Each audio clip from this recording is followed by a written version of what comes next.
नमस्कार, आप देख रहे हैं अपना बिहार और आपके साथ मैं हूं विवेक। बिहार के लोगों ने जोश के साथ नए साल का स्वागत किया। न्यू ईयर ईव पर लोगों की भीड़ होटलों में, क्लबों में दिखाई दी और नए साल की सुबह से मंदिरों में लोगों की जबरदस्त भीड़ दिखी और नए साल के जश्न में लोगों ने कोरोना गाइडलाइंस की धज्जियां भी उड़ा दी।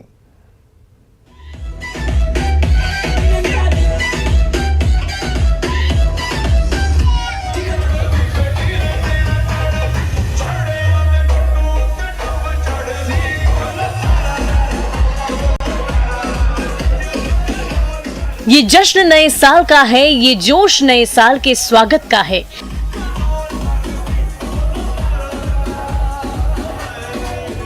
पटना सहित बिहार के तमाम बड़े शहरों में युवक युवतियों ने ऐसे ही झूमते हुए नए साल का वेलकम किया।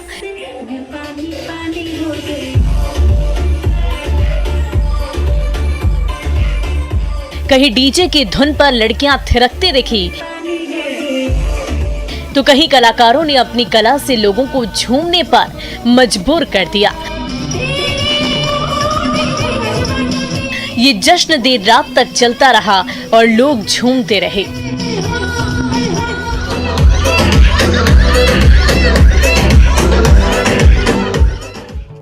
लेकिन 2022 की सुबह एकदम अलग अंदाज में हुई। सुबह से ही राज्य के मंदिरों में भक्तों की भीड़ उमड़ पड़ी। लोग हाथ में फूल, माला और प्रसाद लिए ईश्वर का आशीर्वाद लेने पहुंचे। हालांकि नए साल के स्वागत के जोश में लोगों ने कई जगह पर होश खो दिए। क्या होटल, क्या क्लब और क्या मंदिर, सभी जगहों पर कोरोना गाइडलाइन की धज्जियां उड़ती दिखी।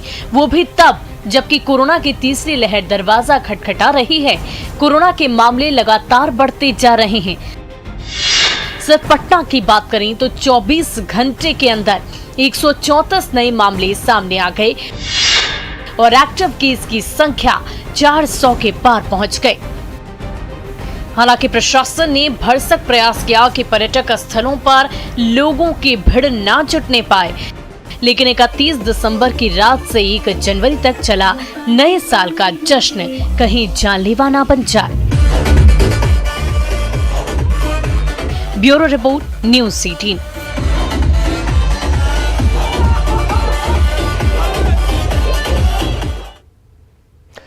तो तमाम सावधानी और निर्देशों के बावजूद बिहार में कोरोना की रफ्तार डरावनी होती जा रही है और सबसे ज्यादा हालात पटना में बिगड़ रहे हैं। 24 घंटे में 134 नए पॉजिटिव केस मिलने के बाद सिर्फ पटना में ही एक्टिव केस की संख्या बढ़कर 400 के पार पहुंच गई है और इसके साथ ही पटना में कई नए इलाके संक्रमण की जद में हैं, जिससे प्रशासन और स्वास्थ्य अधिकारियों की चिंता बढ़ी हुई है। हालात बिगड़ता देख पटना के डीएम ने एक बार फिर बैठक की है। कोषांगों को सक्रिय करने के साथ टीकाकरण और टेस्टिंग के काम में तेजी लाने के निर्देश दिए हैं। सिविल सर्जन ने पाटलिपुत्र अशोका में फिर से 2 दिनों के भीतर 152 बेड की क्षमता का आइसोलेशन सेंटर शुरू करने का निर्देश दिया है। अब देखिए कैसे पटना में 5 दिन में ही नए मरीजों की रफ्तार बढ़ी है और 13 गुना तेजी से बढ़ी है। 1 जनवरी को जो हालात हैं वो 134 तक हैं, लेकिन इसके पीछे कैसे कैसे शुरुआत हुई। 28 दिसंबर को 10 मामले आए, 29 दिसंबर को 26 मामले, 30 दिसंबर को 60 मामले, 31 को विस्फोट ही हो गया, 105 मामले और 1 जनवरी को 134 मामले। जो रात भर आपने डांस किया है, भीड़ जमा की है, उसका यह नतीजा हो सकता है, क्योंकि लगातार केसेस बढ़ते जा रहे हैं। संभल जाइए। तो 3 से 15 साल के 18 साल के किशोर और कोरोना की वैक्सीन लगेगी 3 तारीख से और इसके लिए आज से रजिस्ट्रेशन शुरू हो गया है। फिलहाल 14 लाख कोवैक्सीन की डोज को स्टोर किया गया है। सभी लड़के और लड़कियों को केवल कोवैक्सीन ही लगेगी और पटना के 720 स्कूलों के 4,93,000 लड़के लड़कियों के वैक्सीनेशन की तैयारी है। डीएम ने स्कूलों को तिथिवार रोस्टर बनाने के निर्देश दिए हैं। पटना के पाटलिपुत्र टीकाकरण केंद्र पर स्वास्थ्य कर्मियों से बात की हमारे सहयोगी रजनीश कुमार ने। बिहार में 3 जनवरी से 15 से 18 साल तक के किशोर और किशोरियों को कोरोना टीका दिया जाना है, जिसको लेकर सभी प्रकार की तैयारियां पूरी कर ली गई है।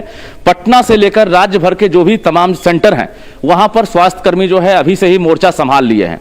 तो ये राजधानी पटना का देख सकते हैं कि वैक्सीनेशन सेंटर है और यहाँ पर जो आप पहले से ILR मशीन देख पा रहे थे, उसी में जो वैक्सीन है कोवैक्सीन, उसको स्टोर किया गया है। और बाकी टीका से ये टीका अलग नहीं है, ये भी टीका सेम है जो पहले से दिया जा रहा था। यानी भारत सरकार ने जो अनुमति दी है वो कोवैक्सीन की दी है। 3 तारीख से ऑन द स्पॉट जो रजिस्ट्रेशन होगा वो भी हो सकेगा। तो ILR मशीन जो है इसमें सभी जो वैक्सीनेशन सेंटर है वहां पर अभी से ही स्टॉक किया जाने लगा है। और बता दें आपको कि तकरीबन पटना सहित राज्य भर में अभी 14 लाख कोवैक्सीन का डोज उपलब्ध है। यानी अभी राज्य सरकार ने दावा भी किया है कि वैक्सीन की कोई कमी नहीं है। यहाँ पर जो कोविड इंचार्ज हैं पटना में, उनसे जरा बात करते हैं। वैक्सीनेशन सेंटर और कोविड के इंचार्ज हैं मानसून मोहंती। क्या कहेंगे, ये टीकाकरण को लेकर क्या तैयारी और किस तरह की वैक्सीन होगी? देखिए, कोवैक्सीन के लिए अभी हम लोग को जो आदेश मिला है कोवैक्सीन ही चलेगा बच्चों में। और उसके लिए कोवैक्सीन का सारे जो स्टॉक है वो रेगुलर जिस तरह से आता है वो आके अभी स्टोर में है। डेडिकेटेड काउंटर हम बनाने जा रहे हैं। जिस तरह से यहाँ पे काउंटर थे, जो महिला काउंटर थे, कोविशील्ड कोवैक्सीन था, तो पर्टिकुलरली इन एज ग्रुप को टारगेट बनाते हुए हम लड़की और लड़कियों के अलग अलग काउंटर वो यहाँ पे चलते थे। ऐसा आपका जैसे देखें महिला काउंटर वगैरह 5 काउंटर हमारे चलते थे। तो पर्टिकुलर ये 3 ग्रुप में आते हैं। तो टीनेज जो ग्रुप है उनके लिए सेपरेट काउंटर हम पूरा बना दे रहे हैं ताकि उनको किसी प्रकार का दिक्कत ना हो। 3 जनवरी से जो लोग हैं वो अब ऑन द स्पॉट भी रजिस्ट्रेशन करा सकेंगे और अधिक से अधिक संख्या में आकर वैक्सीन ले सकेंगे। कैमरामैन मनीष उनिया के साथ रजनीश कुमार, न्यूज़ 18 पटना। चलिए, एक अहम खबर हम आपको बताने जा रहे हैं। बिहार में ओमिक्रॉन के पहले मरीज की रिपोर्ट नेगेटिव आने के बाद स्वास्थ्य विभाग और जिला प्रशासन ने राहत की सांस ली है। पटना के सिविल सर्जन विभा कुमारी सिंह के मुताबिक मरीज ने खुद को आइसोलेट कर लिया था और इसके कारण परिवार और बाहरी लोग संपर्क में नहीं आए थे। स्वास्थ्य विभाग ने मरीज के परिवार के 5 सदस्यों के अलावा कुल 60 लोगों का सैंपल लिया था, जिसमें सभी की रिपोर्ट नेगेटिव आई है। हालांकि पटना में कोरोना के बढ़ते मामलों पर सिविल सर्जन ने चिंता जाहिर की है। हमारे ही लिए केवल नहीं, स्वास्थ्य विभाग के लिए ही केवल नहीं, बल्कि पूरे पटना जिला के लिए बहुत बड़ी राहत की खबर है। क्योंकि जो व्यक्ति पॉजिटिव हुआ था वो अपने को इस तरह से आइसोलेट किया था कि वो अपने परिवार वालों से भी किसी तरह के संपर्क में नहीं आया। उसके परिवार वालों का और आसपास के बहुत ही लोगों का हम लोग 70-80 लोगों का टेस्टिंग कराएं, कॉन्टैक्ट ट्रेसिंग कराएं, और लेकिन उसके परिवार का कोई भी व्यक्ति पॉजिटिव नहीं आया था। और फिर पुनः उनका टेस्ट हुआ, वो नेगेटिव आए। उनके परिवार वालों का भी पुनः टेस्ट कराया गया, वो भी नेगेटिव आया।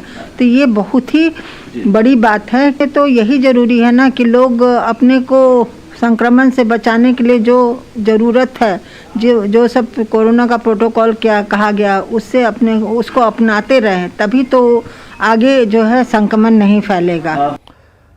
और पूर्णिया में न्यूज़ 18 की खबर का बड़ा असर हुआ है। पुलिस ने अगवा नाबालिग हिंदू लड़की को बरामद कर लिया है। दरअसल लड़की के परिजनों ने पड़ोस के ही मोहम्मद शाहबाज पर बेटी को अगवा कर शादी करने का आरोप लगाया था। न्यूज़ 18 ने खबर को प्रमुखता से दिखाया और इसके बाद पुलिस सक्रिय हो गई। लड़की को बरामद कर लिया गया है और सुपौल से बरामदगी हुई है। आरोपी शाहबाज समेत सभी 4 आरोपी अभी भी फरार बताए जा रहे हैं। हालांकि लड़की के परिजनों ने थाने में आवेदन देकर नामजद 4 लोगों के खिलाफ अपहरण की प्राथमिकी दर्ज कराई थी।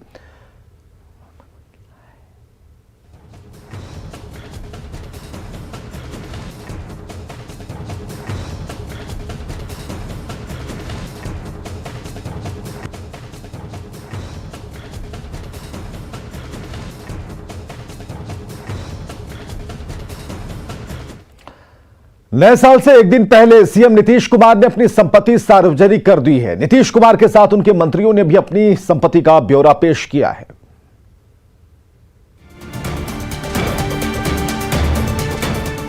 बिहार के मुख्यमंत्री नीतीश कुमार से उनके बेटे निशांत ज्यादा धनवान हैं। इस बात की जानकारी तब सामने आई जब मुख्यमंत्री नीतीश कुमार सहित उनके मंत्रियों ने अपनी संपत्ति की जानकारी सार्वजनिक की। सीएम नीतीश के घोषणा पत्र के अनुसार उनके पास 29,385 रुपए कैश हैं। सीएम के पास 16,51,626 रुपए की चल संपत्ति है, तो 58,85,000 रुपए की अचल संपत्ति है। जबकि उनके बेटे निशांत के पास 1,63,79,422 रुपए की चल संपत्ति और 1,98,69,614 रुपए की अचल संपत्ति है। बात डिप्टी सीएम तारकिशोर प्रसाद की करें तो उनके खाते में 10,000 रुपए कैश, पत्नी के पास 15,000 रुपए कैश, विभिन्न बैंक खातों में 32 लाख रुपए जमा हैं। तारकिशोर प्रसाद के पास 50 ग्राम सोना और उनकी पत्नी के पास 400 ग्राम सोना है। तारकिशोर प्रसाद के पास 4 गाड़ियां हैं। तारकिशोर प्रसाद के पास जो जमीन है उसकी कीमत 2 करोड़ से अधिक आंकी गई है। खेती के अलावा उप मुख्यमंत्री का कटिहार में कमर्शियल प्लॉट भी है। दूसरी उप मुख्यमंत्री रेणु देवी की बात करें तो गहनों की शौकीन रेणु देवी के पास 510 ग्राम सोने के गहने हैं, जिसकी कुल कीमत 23,82,510 रुपए है। उनके पास 1 किलो 950 ग्राम चांदी के आभूषण भी हैं। इसका बाजार मूल्य 1,19,000 रुपए के बराबर है। उन्होंने 72 लाख रुपए की चल संपत्ति भी दिखाई है। पशु एवं मत्स्य संसाधन मंत्री मुकेश सैनी मंत्रियों में सबसे अमीर हैं। मुकेश सैनी के पास 1 करोड़ 31 लाख की चल संपत्ति और 8 करोड़ 34 लाख की अचल संपत्ति है। साथ ही इन पर 1 करोड़ 10 लाख का बैंक लोन भी है। मुंबई में इनका कमर्शियल भवन है, जिसकी अभी बाजार में कीमत 6 करोड़ 22 लाख है। मुंबई में एक प्लॉट भी है। मंत्री की पत्नी के पास 51 लाख की चल और 1 करोड़ 37 लाख की अचल संपत्ति है। पत्नी के पास 14,50,000 के गहने हैं। जल संसाधन मंत्री संजय झा से अधिक संपत्ति की मालकिन उनकी पत्नी है। संजय झा के पास चल संपत्ति के रूप में 98,95,635 रुपए की संपत्ति है, जबकि उनकी पत्नी के नाम पर 7 करोड़ 36,61,839 रुपए की संपत्ति है। संजय झा के पास 180 ग्राम सोना तो उनकी पत्नी के पास 450 ग्राम सोना है। झा मारुति स्विफ्ट के मालिक हैं, जबकि उन्होंने दिल्ली में अचल संपत्ति में भी निवेश कर रखा है। संजय झा के पास 12,000 रुपए नकद तो उनकी पत्नी के पास 24,000 रुपए नकद रकम है। मंत्री संजय झा ने अपने परिवार के संयुक्त संपत्ति में हिस्सेदारी की भी घोषणा की है। शिक्षा मंत्री विजय चौधरी की संपत्ति की बात करें तो शिक्षा मंत्री विजय चौधरी के पास 32,67,000 की चल संपत्ति और 67 लाख की अचल संपत्ति है। उनकी पत्नी के पास 35,19,000 की चल और 73 लाख की अचल संपत्ति है। मंत्री के पास मारुति ऑल्टो 800 है, जिसकी कीमत 1 लाख है। पत्नी के पास 10,50,000 के गहने हैं। स्वास्थ्य मंत्री मंगल पांडे के बैंक के बचत खाता में 1 करोड़ 40 लाख रुपए जमा है, जबकि उनकी पत्नी के बैंक खाते में 45,80,000 रुपए जमा है। मंत्री के पास कुल 1 करोड़ 54,59,399 रुपए की चल अचल संपत्ति है, जबकि उनकी पत्नी के पास कुल 81,25,525 रुपए की संपत्ति है। मंगल पांडे ने 90 लाख का एक फ्लैट भी अपनी पत्नी के नाम दिल्ली के द्वारका में खरीद रखा है। तो ये है नीतीश कुमार और उनके प्रमुख मंत्रियों का ब्यौरा, जो उन्होंने नए साल से एक दिन पहले सार्वजनिक किया है। न्यूज़ 18 के लिए पटना से संजय कुमार के साथ ब्यूरो रिपोर्ट। तो नए साल के पहले दिन नेता प्रतिपक्ष तेजस्वी यादव ने राबड़ी आवास के बाहर पार्टी कार्यकर्ताओं से मुलाकात की और इस दौरान उनकी मां राबड़ी देवी और पत्नी राजश्री यादव मौजूद रहीं।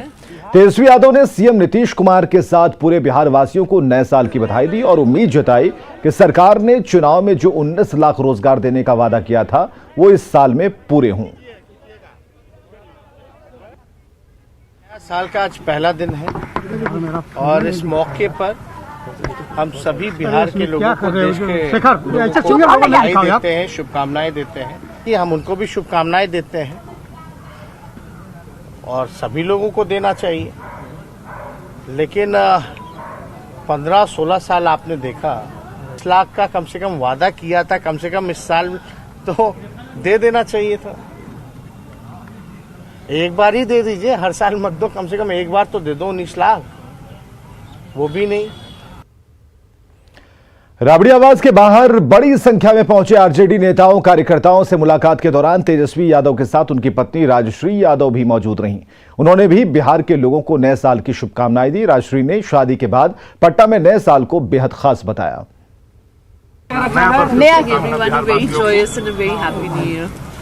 दोनों आदमी पति पत्नी एक साथ, दोनों आदमी एक साथ। अरे बोलो wishing everyone a very happy new year. नहीं सब लोगों सर एक साथ बोलिए ना, दोनों एक साथ हो गया। बहुत अच्छा लग रहा है। बिहार के वेरी हैप्पी। बहुत ही अच्छा लग बहुत रहा लोग है। आ रहे हैं आपको आशीर्वाद देने, मिल रही है सबसे। बहुत प्यार मिल रहा है। मुझे खुशी है कि मैं अपना नया साल यहाँ पे बिता रही हूँ, फैमिली के साथ, लोगों के साथ। Everything is smooth, very nice. आज नए साल का पहला दिन है और ऐसे में लोगों ने मंदिरों में भगवान के दर्शन किए, पूजा से शुरुआत की। पटना के महावीर मंदिर की यह तस्वीर है जब सुबह से यहां भक्तों का तांता लगा रहा। शाम होते होते करीब 2 लाख भक्तों ने दर्शन कर लिए। सुबह से शुरू हुई भक्तों की कतार जीपीओ गोलंबर तक पहुंच गई। भीड़ नियंत्रण के लिए पुलिस ने तैयारी कर रखी थी। पटना महावीर मंदिर प्रबंधन के मुताबिक शाम तक 11,000 किलो विशेष प्रसाद नैवेद्यम की बिक्री हो चुकी थी। तो नए साल के मौके पर राजधानी पटना के मंदिरों में भीड़ देखी गई है। आस्था का केंद्र मंदिर बने रहे। महावीर मंदिर के अलावा 51 शक्तिपीठों में से एक पटना की बड़ी पटन देवी में श्रद्धालुओं की भीड़ रही। भीड़ को देखते हुए मंदिर प्रबंधन कमेटी ने जिला प्रशासन के निर्देश पर मास्क अनिवार्य कर दिया। जो भी यहां श्रद्धालु पहुंच रहे थे उनके चेहरे पर मास्क था और इसके अलावा लोगों से बार बार कोविड-19 के दिशा निर्देशों के पालन करने की अपील की जा रही थी। आप लोग सहयोग करते चले, यह मंदिर जन सहयोग द्वारा ही निर्माण हो रहा है। तो नए साल का जश्न मनाने के लिए पीने और पिलाने वाले हर जगह शराब के जुगाड़ में जुटे रहे। हालांकि पुलिस प्रशासन की सख्ती की वजह से ज्यादातर जगहों पर पियक्कड़ों के मंसूबे धरे के धरे रह गए। लेकिन एक वीडियो बड़ी तेजी से वायरल हो रहा है।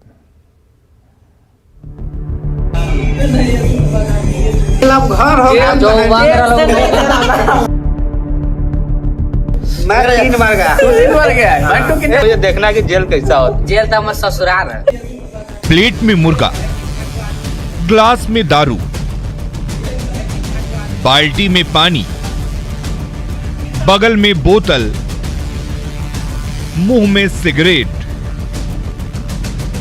और हंसी ठहाकों का दौर। नए साल पर शराबबंदी कानून को ठेंगा दिखाते हुए 7 यारों की इस महफिल में बैठा हर शख्स 2 पैग लगाने के बाद खुद को सिकंदर समझने लगा। पार्टी छुप छुप कर हो रही थी, लेकिन नशा चढ़ा तो इन्हीं में से एक रजत गुप्ता नाम के युवक ने पार्टी का वीडियो सोशल मीडिया पर दुनिया वालों के लिए लाइव कर दिया और चर्चा शुरू हुई कि भाई तू बता कि जेल कितनी बार गया। जेल अब घर हो गया। जो जेल से जेल तब घर हम समझ 10 दांत तक गेली 10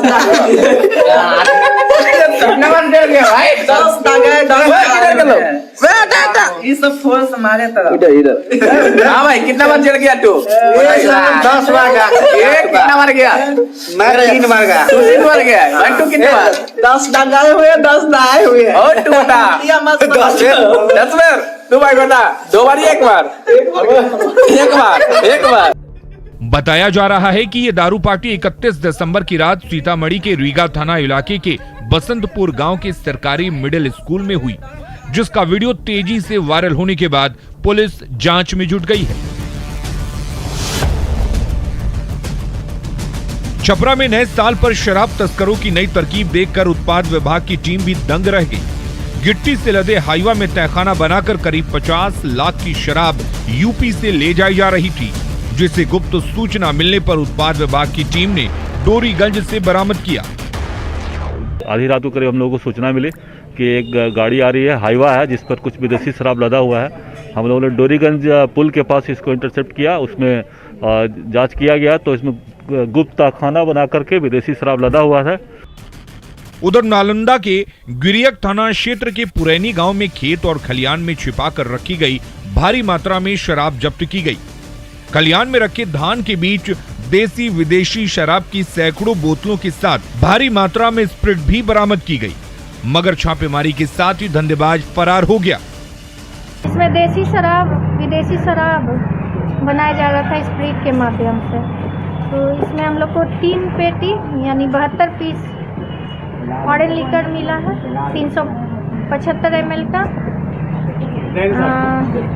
160 लीटर स्प्रिट मिला है और 15 kg आपको रैपर मिला है। सीतामढ़ी से राकेश रंजन और छपरा से संतोष गुप्ता के साथ अभिषेक कुमार, नालंदा, न्यूज़ 18। और खबरें लगातार जारी हैं, आप बने रहें हमारे साथ।